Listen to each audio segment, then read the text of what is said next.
Alors bonsoir chers tous. Et déjà merci de m'avoir passé la parole. Et je souhaite bienvenue à tout le monde. Et déjà beaucoup de courage au président Maurice Kamto. Merci. Moi je suis née Hadjara Inoua. Je viens du Grand Nord. Je suis épouse de Pessi.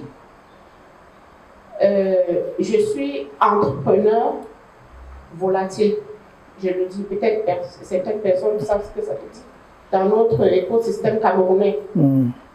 Le président, tout à l'heure, lors de son intervention, il nous a parlé du secteur informel, tel que cela est appelé ici dans notre pays.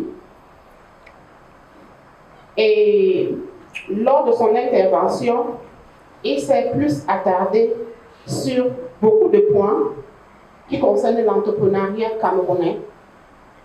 Et entre guillemets, le rapport entre le travailleur et l'État, l'accès au financement, le problème de formation et le problème de protection sociale.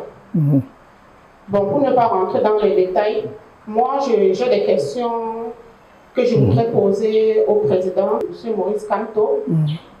If I can do it in English, parce qu'il y a des gens qui sont anglophones, peut-être ils ne vont pas trop comprendre, excusez-moi. Very good, yeah, so go ahead please. You are welcome. I stated that I have some question for the President Maurice Kamto concerning the four points that he stated during his intervention here. As people know, he talked about the relationship between the entrepreneur and the state, the difficulties of access to finances, the training and social protection of the entrepreneur. So now, my questions, it's not one question, but I have many questions. The first question is, yes, Honorable Maurice Kamto, as the president of the Cameroon Renaissance Party, yes, we know you since, and we know your ambitions for Cameroon. Yes, you want to be the new leader of Cameroon. Okay, all of us know it. Yeah. Now, what is your ambition for the Cameroonian youth and for women entrepreneurs concerning your party? With the membership of your party in particular? That's the first question. Can I go ahead? Yeah. Okay. The second question now, what are the means that you put in place to help us to get finances to boost our small businesses? Because during your intervention, what I understand is that you were talking about informal section, and besides, without being straight, you were encouraging us, the handicapped men, to move from the informal section to the formal section. And by encouraging us, you took some example by saying that going individually is not the best way, but moving in common is the best way to achieve our goals. And besides that, you said that it's good for us to work into micro enterprises that will help us to promote not only sustainable development of our country, but to promote the whole of the country, the whole of Africa. Why you cited some of the smart regions, if I can say, or the surrounding countries of Africa, the surrounding countries, of Cameroon. Yes, the countries which have gone far, and that we can do, how can I say, trade with them.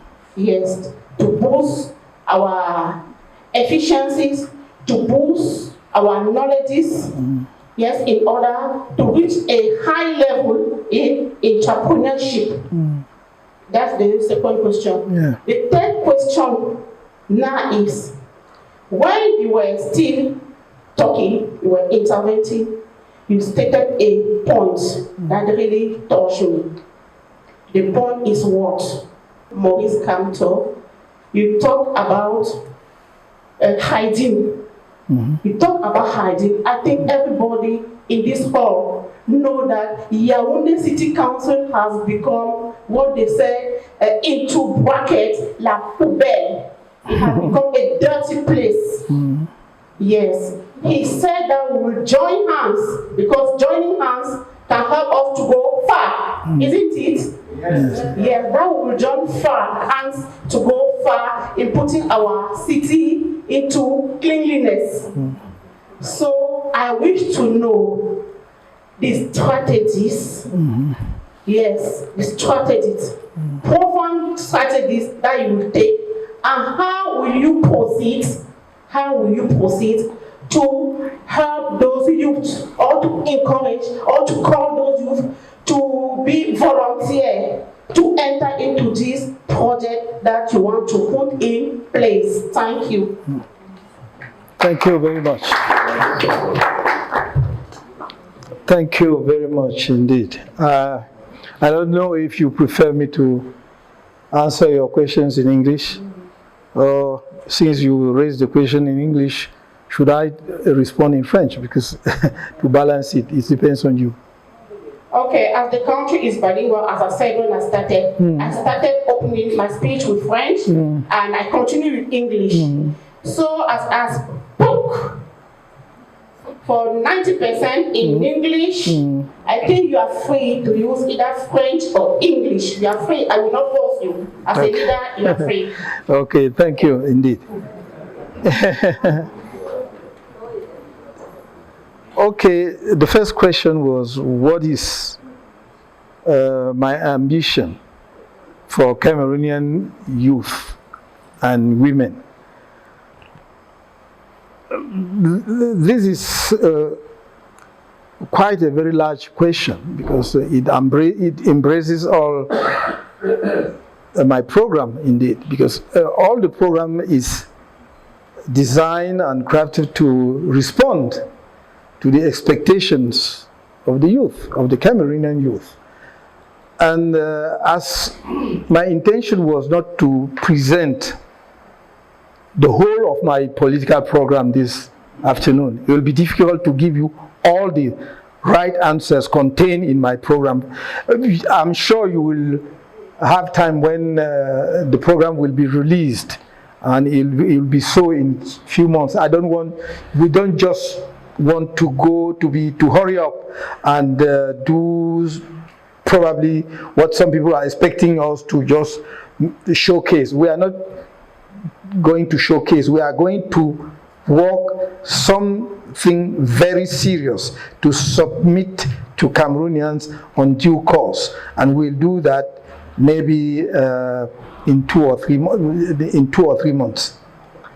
But what I can say at this stage, for the time being, is that all our program is designed to respond to that question. First of all, the so-called informal sector can provide a lot of jobs to Cameroonian youth, including women.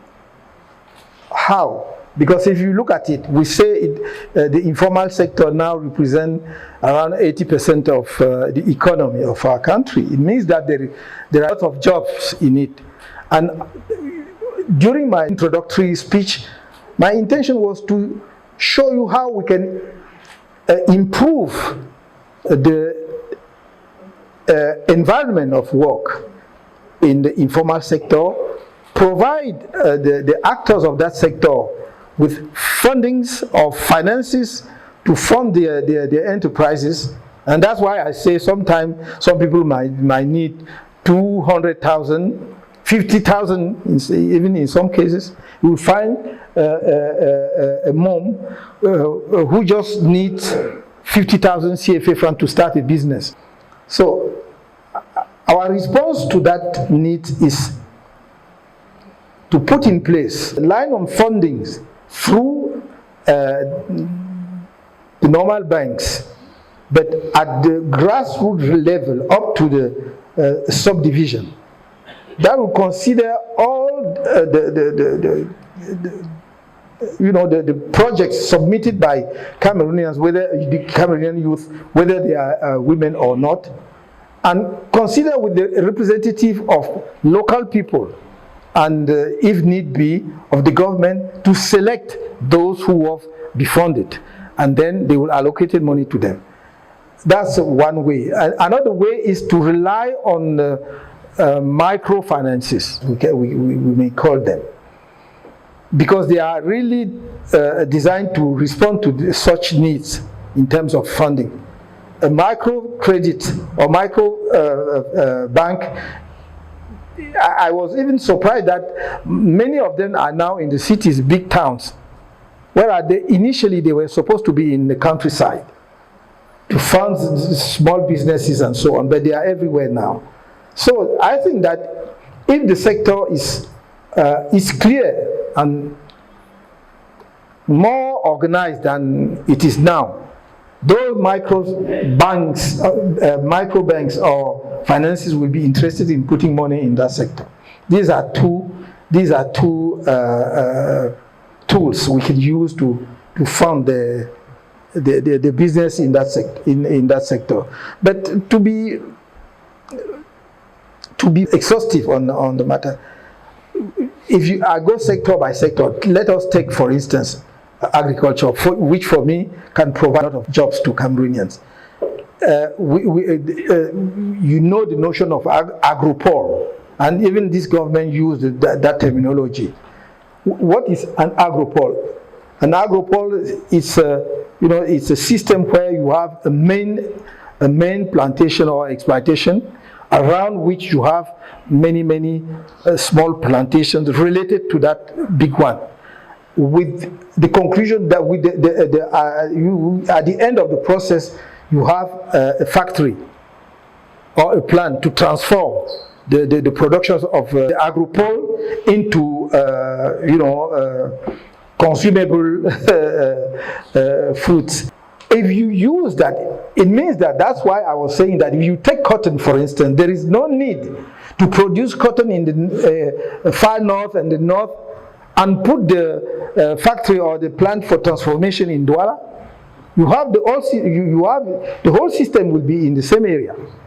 So whether in Garwa or in Marwa, but the whole, and I can see a pool of industry in between Garwa and Marwa, using all the potential of the area, the productions of the area, including starting with cotton, but there are many other products which are produced in those areas which can be transformed by industry implanted in those areas. This is what we call agropole. So it means that you will start with the production, with the parents in the farms, but you have a second stage, which is the transformation, and you even have the third stage, which is the commercialization. So it will provide a lot of jobs to youth, and from there also you can move in a sector which is also crucial as far as youth and women are concerned, which is technology.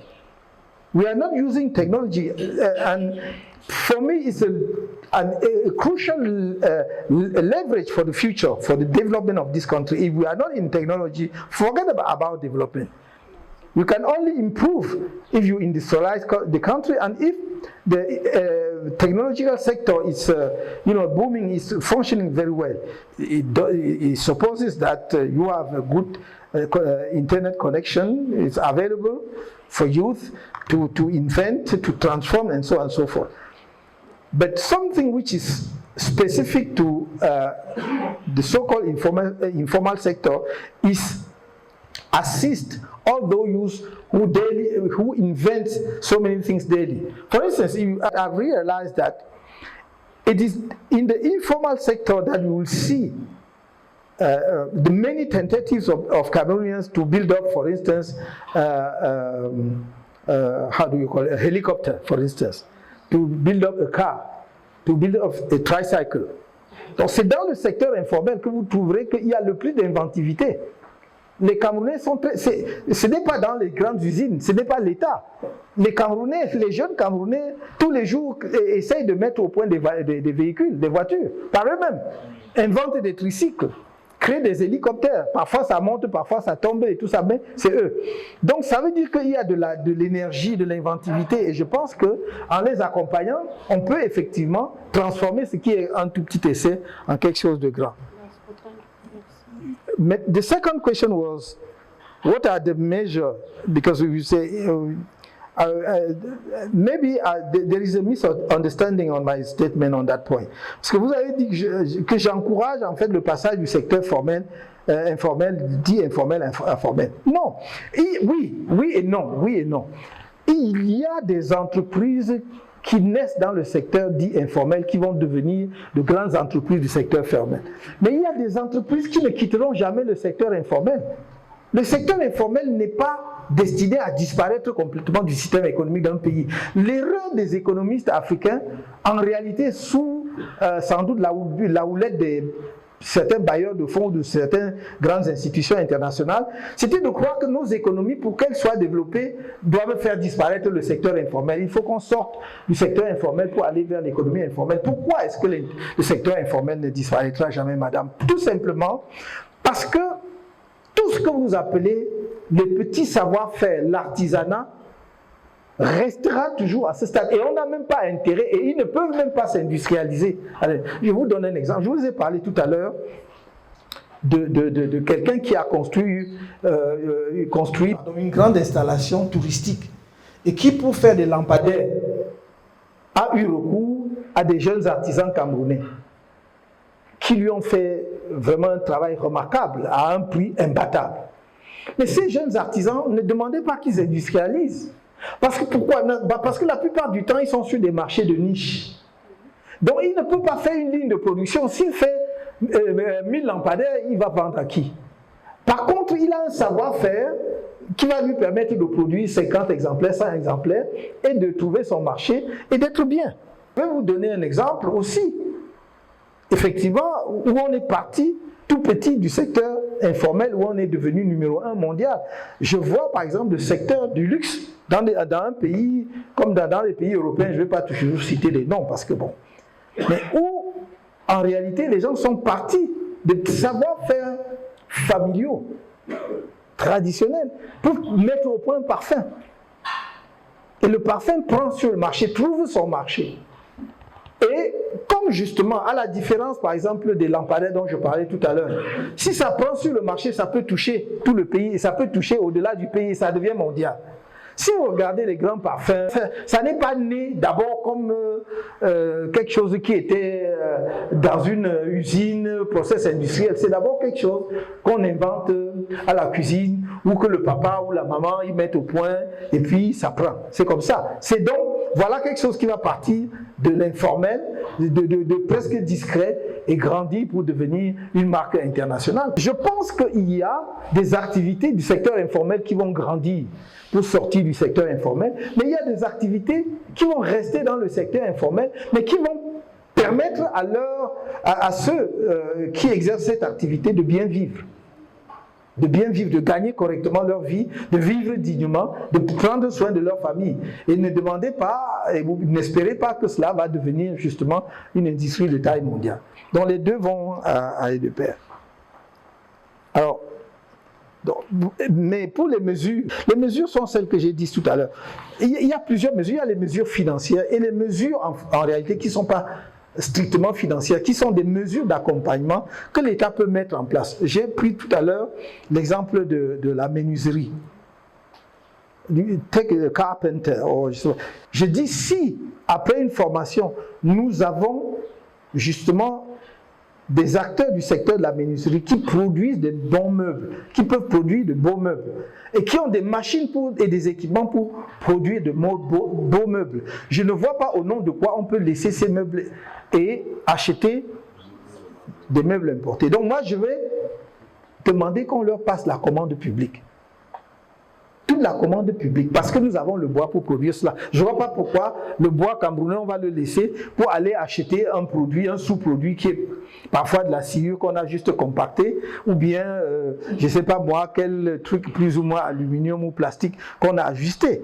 Donc on va faire cela et ce n'est même pas, j'allais dire, nous n'attaquons même pas là le domaine qui peut être condamné pour pratique anticoncurrentielle. C'est simplement que si vous calculez bien, et ces jeunes sont bien formés, le produit qu'ils vont mettre sur le marché sera à un meilleur prix que ce que vous pouvez importer. Pourquoi? Ce que vous importez n'est pas la même qualité. Ce que je vous dis, ce que les jeunes font ici, c'est avec du bois massif. Le produit importé ne peut pas soutenir la concurrence. Même si c'est un peu plus cher que le produit importé, vous direz non, ce produit importé ne peut pas soutenir la concurrence parce que ça c'est du bois massif et ça c'est de la sciure du bois qu'on a repeint. Donc ça, ce sont quelques mesures donc, financières d'abord, je vous ai indiqué, et non financières qui reposent sur la commande publique, mais qui aussi sur la formation pour améliorer les performances et sur l'accompagnement public. Et la dernière question que vous avez posée, ou bien remarque que vous avez faite, vous avez absolument raison. C'est about hygiene. I think it's a crucial point. And it's something that should, all of us should be very sensitive about that. We can't continue with so dirty cities in our country, including our nation capital. It's just unacceptable. But we all have part of responsibility in that situation. Pourquoi je le dis? Nous avons tous une part de responsabilité. Il y a un problème, c'est l'enlèvement des ordures. Mais l'autre problème, c'est la production des déchets. Et quand vous produisez les déchets et vous les jetez n'importe où, parce que la ville n'est pas sale seulement là où il y a les poubelles. La ville est sale aussi parce que nous jetons les choses n'importe où. Combien de fois vous êtes dans une voiture et le véhicule qui est devant vous, vous voyez quelqu'un passer la main par la ville et jette une bouteille plastique et jette, il a fini de manger, il jette. Mais si vous jetez ça où? Dans votre tête, quand vous jetez ça où? Vous jetez à un endroit où vous allez passer vous-même après. Et vous allez dire que c'est sale. Donc il faut que nous, Camerounais, que nous prenions conscience de cela. Personne ne viendra d'ailleurs pour faire la propreté chez nous. Il faut d'abord que nous soyons conscients et que nous disions, nous voulons que nos villes soient propres, belles, quand nous recevons des étrangers là. Comme nous aimons le nyanga et la bouche là, tout ça, que la personne même va dire que oui, vraiment si j'étais au continent. Je voudrais ajouter, parce que ce point est très important. Vous voyez, nous devons mettre un terme. Mais c'est un ensemble de mesures, mais nous devons mettre un terme. Je sais que ces enfants-là se débrouillent par là pour vivre, mais assez à la vente au feu rouge et au péage. De cette façon, la vente sauvage et anarchique. Ça n'est pas bon. Et c'est même dangereux pour les enfants qui font ça. Je dis dangereux même en termes de circulaire, on peut le renverser. Et comprendre que nous arrivons à un niveau où nous devons faire attention, même à nos enfants que nous envoyons vendre dans les rues, à des très bas âges. La vie n'est pas faite que des gens qui sont bien intentionnés. Il y a le bien, il y a le mal. N'exposons pas les enfants à des risques inutiles, sous prétexte juste qu'on veut gagner la vie. Mais si c'est si dur que cela, laissons d'abord les enfants, nous avons l'obligation impérieuse de les protéger. Donc nous devons les laisser là aller nous battre dans la rue pour venir. Nous ne pouvons pas envoyer les enfants vendre dans la rue. Et il leur arrive tout ce que nous apprenons. Ça n'est pas normal. Je ne dis pas que les coupables de ces gens sont excusables, non. Mais je dis qu'il ne faut pas que le risque même existe. Donc de la même façon, je ne trouve pas normal que nous ayons laissé que dans nos villes, prospère cette activité sauvage, anarchique. Parce qu'en achetant, nous y contribuons. En achetant, nous y contribuons. Alors, comme vous demandiez, madame, quelles mesures? Parmi les mesures que je préconise demain, c'est que, il va y avoir des mesures, j'allais dire préventives, d'organisation de la vie commune dans la cité, comme j'ai dit tout à l'heure. Si vous avez, un peu comme j'ai dit, des marchés des grands marchés couverts, pas des boutiques, où ces jeunes-là peuvent trouver un espace. Certains peuvent même être là simplement pour accompagner ceux qui achètent, transporter leurs bagages. Ça leur rapporte plus d'argent que ce qu'il fait sous le soleil à un arrêt de bus, on le paye. D'autres peuvent être là pour donner un coup de main à la maman qui vend sa nourriture. Toi, tu es là, tu laves les assiettes à la fin de la journée. C'est tout ça, c'est tout un écosystème que nous voulons créer.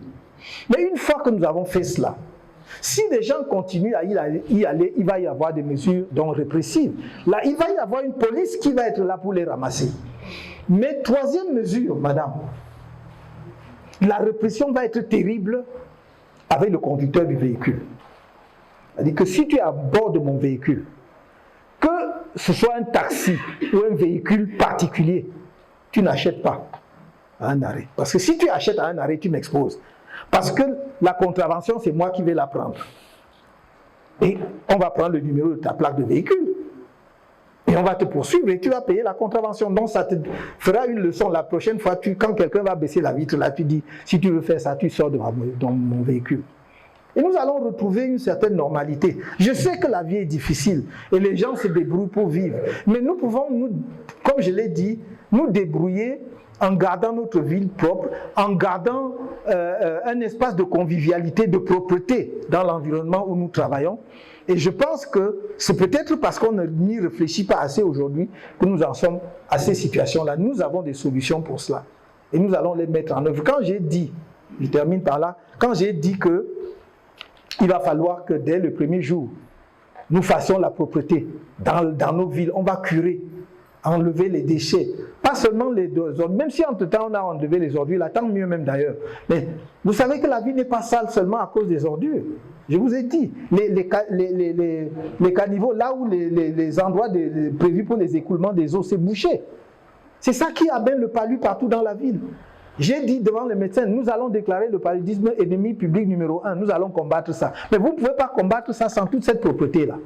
Donc on va nettoyer ça. Ça veut donc dire que c'est une opération civique. Je n'ai pas besoin de convaincre quelqu'un. On va travailler à partir des mairies et des chefs de quartier. Si ce jour-là, quelqu'un n'est pas sorti pour aller faire ça, on va régler son problème. Donc c'est comme ça. Oui, est-ce qu'on demande, on ne tape pas les mains. Chacun doit aller mettre les mains à la pâte. On doit le faire. Et je dis que si après, et moi je dis, il faut que les gens qui construisent les immeubles, les machins là, ils sachent qu'ils vont mettre la propreté. Je ne veux plus d'immeubles abandonnés comme ça et tout. Tu as construit, après 10 ans tu n'as pas mis la peinture, on fait une maison sans l'entretenir. Donc 10 ans, il faut donc mettre la peinture. Bon, les parents même qui n'ont pas de moyens, on va trouver un moyen. Même si c'est la chaux, comme j'ai dit, on met dans le fût coupé là, on tourne. On fait la propreté. Ça doit être blanc, propre partout là. Si bien que le lendemain, là, quand chacun se lève, il dit que je suis où comme ça. Il voit même que la ville là a changé. Parce que c'est ça qui va te donner l'énergie. C'est ça qui va nous donner l'énergie nouvelle. Okay, c'est ça. Merci. Beaucoup, Monsieur le Président. Excusez-moi de ne pas être très obsessif. Mais je vais encore vous taquiner un peu. Vous savez que l'homme entrepreneur dans l'écosystème camerounais rencontre beaucoup d'obstacles, parmi lesquels le problème de financement. À votre troisième question, peut-être que vous n'avez pas bien suivi, peut-être que je n'ai pas été claire. D'accord. Quand je posais cette question, c'était pour demander votre part de contribution par rapport aux entrepreneurs de votre parti. Votre apport financier pour encourager, pour booster leurs produits, pour booster leur entreprise. Oui, c'était ça ma question. Bon, par rapport au problème qu'ils rencontrent, nous avons un problème de légalisation. Nous sommes quittés de 41 000 à, je pense, 65 000 francs. Lorsqu'il s'agit de légaliser une petite entreprise, l'entrepreneur, justement, il rencontre ce problème financier, hormis qu'il y a aussi le potentiel humain et social qui joue, parce que nous avons aussi ce problème de marginalisation. Tu arrives dans un secteur, on dit que ton produit n'a pas la norme, ce n'est pas VIP. Vous voyez que ça déstabilise. Et puis ça décourage. Pourtant, on dit qu'en entrepreneuriat, il faut oser et il faut forcer pour arriver. Il faut éviter ces faiblesses-là, le découragement. Sinon, on ne pourra pas aller loin. Par rapport donc à à ces problèmes-là, comment prévoyez-vous briser ces barrières que rencontre l'entrepreneur? Ces barrières-là, la stigmatisation, la discrimination. Une femme comme ça, là, elle laisse son foyer, elle vient vendre les produits ici, là. Pourquoi ce n'est que les hommes? Quand on parle d'égalité, comme l'homme cherche de l'argent, la femme aussi cherche de l'argent. Bien Je sûr. pense que c'est un apport déjà pour la famille. Au cas où le mari paye le loyer, si la femme te paye de l'eau par mois, est-ce que c'est mauvais? Pourquoi donc stigmatiser les femmes? Pourquoi cette discrimination? Okay. Pourquoi le coût de la légalisation est tellement élevé dans ce pays? Est-ce que quand nous allons vous donner le pouvoir, parce que si ça ne dépend que de moi, je vous le donne tout de suite là. Est-ce que vous me promettez qu'étant à Étouti, vous allez faire que la légalisation des entrepreneurs au Cameroun soit gratuite? Bon, merci.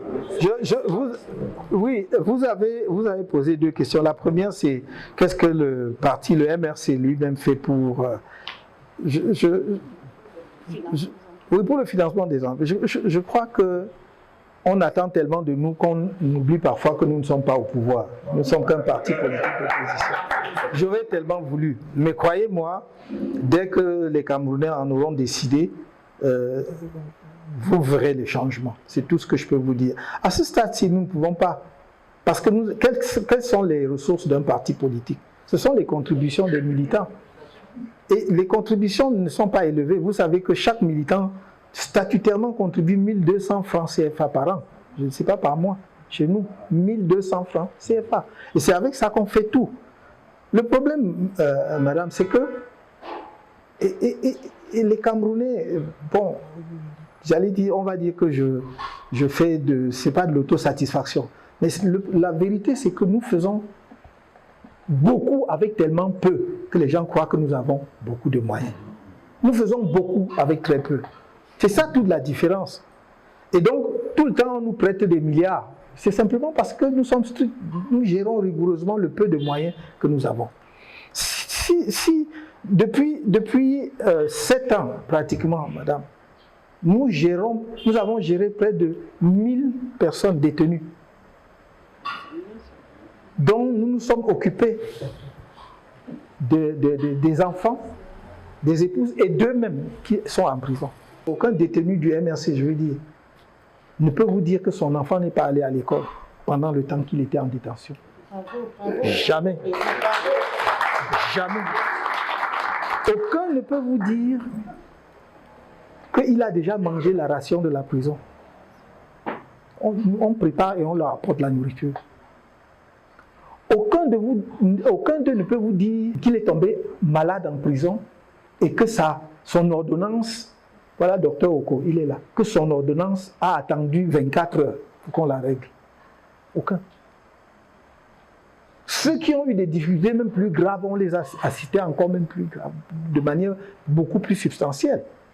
Quand vous prenez en charge quelqu'un qui a été brutalisé, torturé, parce que quand on dit ça souvent, les Camerounais, ceux qui sont, on va dire comme ça, les bien-nés, qui sont sur les plateaux de télévision, et qui, eux, ne souffriront jamais. Ils vous disent que non, les gens racontent n'importe quoi. Quand on vous a torturé, fracturé et tout, et qu'un parti politique peut prendre en charge vos ordonnances pour plus d'1 million, 2 millions de francs, lui, pour une seule personne, je ne sais pas s'il y en a beaucoup qui peuvent vous dire cela. Félicitations, président. Que nous avons des jeunes qui ont attrapé pratiquement la tuberculose à machin, que jamais séjourné. Nous, je vais citer quoi et quoi. Donc, c'est notre élan de cœur, notre générosité de nos camarades, de nos militants, d'ici comme de la diaspora, qui rend cela possible. Et du coup, les gens nous prêtent des milliards que nous n'avons pas. Nous avons notre solidarité qui est un des piliers de notre parti. Nous avons notre générosité parce que pour nous, l'être humain est central. Et la dignité de l'être humain ne se négocie pas. Et nous serons toujours auprès des Camerounais. C'est ça le truc. Ça n'a pas de sens. Ça n'a pas de sens l'engagement politique. Et même notre vie sur la terre, si tu ne regardes pas dans ton prochain, dans ton voisin, un être humain, ton image. Et que, sinon, on vit pour quoi faire? Sinon, on dit qu'on prend le pouvoir pour quoi faire? Tout ce que que nous faisons là. Si tu dis que tu construis de bonnes routes, bon, c'est pour que les gens roulent et que l'économie tourne, mais tout ça là, c'est pour qui? C'est pas pour l'être humain. Bon, si tu veux de bonnes écoles, pour que les gens aillent à l'école, étudient bien et tout ça là, c'est pas pour qu'ils soient à l'aise, gagnent leur vie et tout, c'est pas l'être humain. Bon, si tu veux de bonnes infrastructures sanitaires, pour qu'ils se soignent bien, c'est pas toujours l'être humain. Donc pour nous, au MRC, l'être humain est central. Voilà. Avant qu'elle ne parte, il y a quand même un point, parce qu'elle a parlé des frais de légalisation ou d'immatriculation. Ça peut se voir. La gestion économique d'un pays demande certes du bon sens, mais aussi de la rationalité. Si vous partez d'une situation de 0 et que vous pouvez faire plus 1, sans que cela ne nuise aux uns ou aux autres, il vaut mieux faire plus 1 plutôt que de faire plus 5. Autrement dit, si moi je peux ramener de 65 000 à 30 000 l'immatriculation, voilà, on va le faire parce que tu es en train d'encourager beaucoup, non même pas simplement à sortir du secteur informel, mais à développer leurs activités parce qu'ils sont désormais enregistrés, voilà. Donc on va le faire. Donc moi en réalité, quand on réfléchit autrement, c'est-à-dire on voit seulement le maximum d'argent qu'on peut prendre dans un secteur, c'est qu'on réfléchit mal en termes économiques. Donc ça c'est la deuxième chose, c'est ce que vous appelez ANOR, c'est normal. C'est normal. On va simplement, c'est-à-dire qu'il y a des normes dans toutes les sociétés. Mais vous savez très bien, ou bien vous ne le savez pas. Moi, j'ai toujours dit ce que je pense des normes. Les normes, ce sont d'abord et fondamentalement chaque pays qui fixe ses normes. Et on ne doit pas prendre mécaniquement les normes des autres pour imposer à notre propre économie. Sinon, on la tue, parce que les autres fixent leurs normes en fonction de leurs intérêts. D'ailleurs, les normes font partie justement du jeu de la concurrence, compétition économique au niveau international. Vous pouvez seulement bloquer un pays, bloquer les importations d'un pays dans votre pays en élevant le niveau du standard des normes. Voyez? Alors que, mettons que le standard est à 2, vous mettez à 5. Alors qu'à 2, il n'y a aucun risque de santé publique ou de quoi pour qui que ce soit. Mais vous mettez à 5 pour faire obstacle aux produits de l'autre pays parce que vous savez qu'il est à 2. Donc nous, j'ai toujours dit, et je l'ai même dit avec les médecins, que nous allons établir avec les scientifiques camerounais et peut-être même d'autres, si besoin est, africains et autres, nous allons établir nos normes dans différents secteurs, y compris dans le secteur de la pharmacie, de la pharmacopée traditionnelle. Vous comprenez? Depuis ma tendre enfance, on a toujours, avant que les comprimés sortent partout, on soignait le palu toujours avec nos plantes, les feuilles, les écorces et tout. Ça a sauvé des gens. Mais pourquoi on peut venir nous dire aujourd'hui que si ces mêmes feuilles, écorces, donc si on fait des décoctions de cela, c'est mauvais. On ne doit pas boire ça, il faut attendre seulement les comprimés qui viennent d'ailleurs. Donc nous devons nous interroger là-dessus. Et comme je le dis, c'est à chaque pays, et nous ne sommes pas les premiers. Moi j'ai vu, par exemple, nous parlons d'un immense pays comme la Chine. La médecine traditionnelle chinoise a toujours été le pilier, la colonne vertébrale de leur médecine. Et ça continue aujourd'hui même en dépit des molécules pharmaceutiques ou chimiques. Donc c'est nous qui établissons ces normes-là et nous devons regarder, on va établir. Si les scientifiques camerounais disent que si vous avez une bouteille, mettons l'équivalent d'une bouteille pleine de feuilles de ceci, en buvant 3 verres par jour, ça traite votre palu, pourquoi voulez-vous que je dise qu'on ne doit pas vendre ça sur le marché? On doit vendre. Et nous savons, vous savez tous comme moi, que 70% des Camerounais se traitent au traditionnel, à la médecine traditionnelle. Donc nous faisons donc l'hypocrisie en disant qu'on ne veut pas ça, alors que tout le monde sait que quand ça chauffe là, on va là-bas. Donc vraiment, normalisons, formalisons et mettons ça pour que ce soit, voilà, ça fasse partie de notre pays. Merci, madame. Merci, madame Ndiama.